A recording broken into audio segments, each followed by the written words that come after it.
అయితే విడుదల చేసింది. మరి ఏంటి? సో అనుకున్న విధంగానే మనం అనుకున్నాం కదా, బీహార్ ఎలక్షన్ తో పాటు షెడ్యూల్ వస్తుంది. బీహార్ ఎలక్షన్ జనరల్ గా పార్లమెంట్ లో అయితే 5-6 విడతల్లో చేస్తారు. బట్ ఈసారి 2 ఫేజెస్ లో మొత్తం బీహార్ ఎలక్షన్ ను ఫినిష్ చేయాలని ఎలక్షన్ కమిషన్ డిసైడ్ చేసింది. నవంబర్ 11న జూబ్లీ హిల్స్ బై ఎలక్షన్ జరగబోతుంది. 14లో రిజల్ట్. 13వ తేదీ నుంచి నామినేషన్ ఫైల్ చేయడానికి బహుశా 20వ తేదీ లాస్ట్ డేట్ అనుకుంటా. సో ఇప్పుడు ఆల్రెడీ ఎంత టైం ఉంది? వాళ్ళ 6వ తేదీ అంటే ఇంకా 37 రోజులు ఉంది జూబ్లీ హిల్స్ బై ఎలక్షన్కి. సో బీజేపీ ఒకటి క్యాండిడేట్స్ ఫైనలైజ్ చేయాలి, కాంగ్రెస్ పార్టీ కూడా ఫైనలైజ్ చేయాలి. బీఆర్ఎస్ ఆల్రెడీ చేసేసింది. మాగంటి గోపీనాథ్ భార్య సునీతనే క్యాండిడేట్గా వాళ్ళు డిక్లేర్ చేసేసారు. సో కాంగ్రెస్ పార్టీ అటు ఇటు చాలా ఆలోచిస్తోంది కాంగ్రెస్ క్యాండిడేట్ గురించి. లాస్ట్ టైం కంటెస్ట్ చేసిన అజారుద్దీన్ను గవర్నర్ ఎమ్మెల్సీగా నామినేట్ చేశారు. ఎందుకంటే ఆయన మొదటి నుంచి కూడా అజారుద్దీన్ ఈ మాగంటి గోపీనాథ్ చనిపోయినప్పటి నుంచి కూడా మళ్ళీ కాన్స్టిట్యున్సీలో తిరగడం స్టార్ట్ చేశారు. కానీ రేవంత్ రెడ్డికి లేకపోతే ఇక్కడున్న లీడర్షిప్కి అజారుద్దీన్ వల్ల కాదు. అజారుద్దీన్ అయితే ఇక్కడ గెలవడం కష్టం. మైనారిటీ ఓటు బాగానే ఉంది. అజారుద్దీన్ అయితే మజ్లిస్ ఎంఐఎం సపోర్ట్ ఇవ్వకపోవచ్చు. ఇట్లా చాలా రకాలుగా వాళ్ళు ఆలోచించారు. అజారుద్దీన్ ఏమో రాష్ట్ర పార్టీ నేతలు కాదన్నా సరే, కేంద్రంలో సోనియా గాంధీ, రాహుల్ గాంధీ క్రికెటర్ కదా, ఇండియన్ క్రికెట్ కెప్టెన్. ఆయనకు ఉత్తరప్రదేశ్ లో మొరాదాబాద్ లో టికెట్ ఇచ్చారు కాంగ్రెస్ పార్టీ. 2009లో ఇక్కడ ఆంధ్రప్రదేశ్ లో తెలంగాణలో కాకుండా ఉత్తరప్రదేశ్ లో మొరాదాబాద్ లో పోయి ఆయన గెలిచారు. 2009 to 14 ఎంపీ అక్కడ నుంచి అజారుద్దీన్. సరే, తర్వాత 2014లో ఓడిపోయారు. ఆ తర్వాత ఆయన తెలంగాణ రాజకీయాల్లోకి వచ్చారు. హెచ్సిఏ ప్రెసిడెంట్ గా ఉండి వచ్చారు. సో ఇక్కడ కాకుంటే అక్కడ తెచ్చుకుంటాడు సోనియా గాంధీ, రాహుల్ గాంధీ దగ్గర టికెట్. అరే మీరు అజారుద్దీన్కి ఎందుకు ఇవ్వరు? సో అందుకని రేవంత్ రెడ్డి చాలా తెలివిగా ఆలోచించి గవర్నర్ కోట ఎమ్మెల్సీ మొన్న ఖాళీ అయింది కదా, కోదన్ రాము ప్లస్ అలీ ఖాన్ ఇద్దరిది ఖాళీ అయితే అలీ ఖాన్ బదులు అజారుద్దీన్ పేరు పెట్టి పంపించారు. అది ఇంకా గవర్నర్ దగ్గరే ఉంది. గవర్నర్ దాన్ని యాక్సెప్ట్ చేయలేదు. సో ఇచ్చేస్తే గనక లోకల్గా ఉన్న నవీన్ యాదవ్ కానీ లేకపోతే ఇంకా చాలా మంది ఉన్నారు కదా, వాళ్లకు టికెట్ ఇద్దామన్నది రాష్ట్ర నాయకత్వం ఆలోచన. సో కాంగ్రెస్ పార్టీకి సంబంధించి ఇప్పుడు పోటీలో నవీన్ యాదవ్ ఉన్నారు. తర్వాత బొంతు రాము అని అడుగుతున్నారు టికెట్. ఉప్పల్ నియోజకవర్గం గతంలో బీఆర్ఎస్ అడిగారు. గతంలో గ్రేటర్ హైదరాబాద్ మేయర్గా ఉండే. తర్వాత లోకల్ కార్పొరేటర్ సిఎన్ రెడ్డి అడుగుతున్నారు. అంజన్ కుమార్ యాదవ్ అడుగుతున్నారు. ఇన్ఫాక్ట్ అంజన్ కుమార్ యాదవ్ కొడుకు అనిల్ కుమార్ యాదవ్కు రాజ్యసభ ఇచ్చింది కాంగ్రెస్ పార్టీ. ప్లస్ అంజన్ కుమార్ యాదవ్ ముషీరాబాద్ ఎన్నికల్లో మన అసెంబ్లీ ఎన్నికల్లో పోటీ చేసి ఓడిపోయారు. ఆయన పార్లమెంట్ టికెట్ అడిగారు, బట్ పార్లమెంట్ టికెట్ ఇవ్వలేదు కొడుకు అప్పుడే రాజ్యసభ ఇచ్చినందుకు. మళ్ళీ ఇప్పుడు ఆయన గతంలో సికింద్రాబాద్ ఎంపీగా పనిచేశారు కాబట్టి సికింద్రాబాద్ పార్లమెంట్ పరిధి కాబట్టి జూబ్లీ హిల్స్ టికెట్ అడిగారు. అడిగినందుకు ఆయన అంటారు నాకెందుకు ఇవ్వరు, వేరే ఇద్దరు కోమటిరెడ్డి బ్రదర్స్ ఉన్నారు, ఉత్తమ్ కుమార్ రెడ్డి ఆయన భార్య ఉన్నారు, నాకెందుకు కొడుకు అయితే మాత్రం నాకెందుకు ఇవ్వరు, నేను గతంలో ఎంపీ కదా అని ఆయన అడుగుతున్నారు. సో వీళ్ళందరూ కాకుండా మధ్యలో మైనంపల్లి హనుమంతరావు ఇప్పుడు టికెట్ అడుగుతున్నారు కాంగ్రెస్ పార్టీ నుంచి.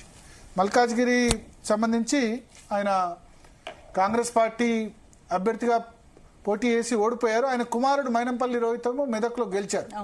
నిజానికి టీఆర్ఎస్ లో 2 టికెట్స్ అడిగారు ఆయన టీఆర్ఎస్ పార్టీ నుంచి. అయితే బీఆర్ఎస్ మైనంపల్లికి మాత్రమే ఇచ్చి కొడుకు రోహిత్కి ఇవ్వలేదు. ఇవ్వకపోవడంతో టికెట్ డిక్లేర్ చేసిన రోజు ఆయన ఆగ్రహం వ్యక్తం చేశారు.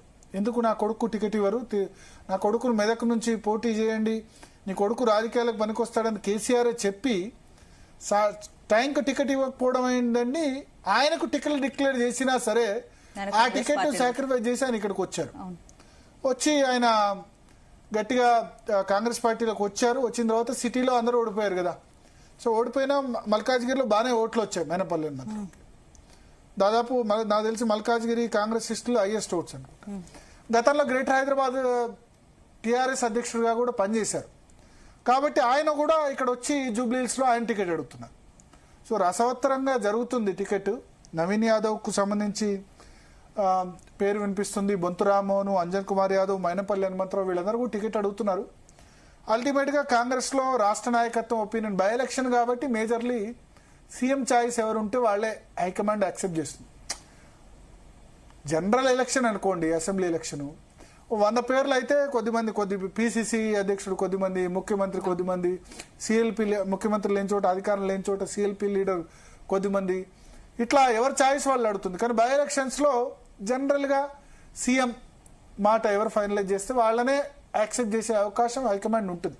అన్లెస్ అజారుద్దీన్ లాంటి ఆబ్లిగేషన్ ఉంటే తప్ప వాళ్ళు కూడా ఎందుకంటే సర్వే చేయించే సీఎం సర్వేలో మరి వీళ్ళు ముందున్నారని పెడతారు అల్టిమేట్గా కదా.